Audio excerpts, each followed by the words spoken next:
The Book of Genesis Part 94. The Book of Genesis Part 94. James Gunn.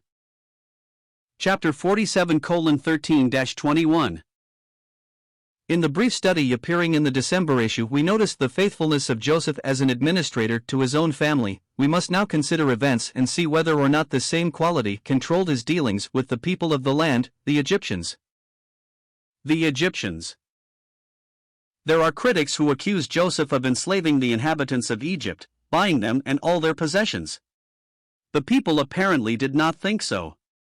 They said, "Thou hast saved our lives, let us find grace in the sight of my Lord, and we will be Pharaoh's servants." 47:25. The people obviously concluded that service to Pharaoh on any basis was not too great a price for being alive under such circumstances. Joseph's policy throughout his wise administration was to economize and to save during the years of plenty so that there would be food for all during the times of the predicted famine. In order to execute his plan, he placed overseers over the land and taxed each harvest. In this manner he made preparation for the future emergency.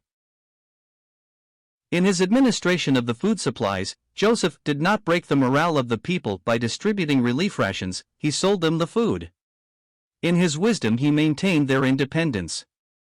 He continued this plan when their money was exhausted by accepting their cattle as payment, and finally by accepting their lands and their persons. This did not result, as some have suggested, in slavery. The people became tenants at a fair rental instead of being proprietors. It has been intimated by students of history that some such nationalization of the land was a necessity to break the influence of the old aristocracy. It was the rich who were directly affected, not the rank and file of the nation. Joseph actually freed the ordinary working class from the power and domination of the wealthy. The sympathetic understanding of the needs of the people is seen in that he removed them to cities from one end of the borders of Egypt to the other end thereof. v. 21. As the provisions were stored in the cities, the people would be sure of nourishment and survival if they were closer to the sources of supplies. The career of Joseph provides many useful illustrations of those Christian graces that ought to be seen in the life of the believer.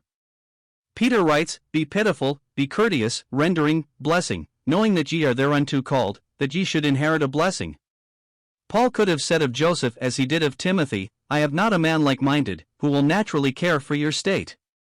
Would to God that we had among the assemblies of his people men who would so love and care for them.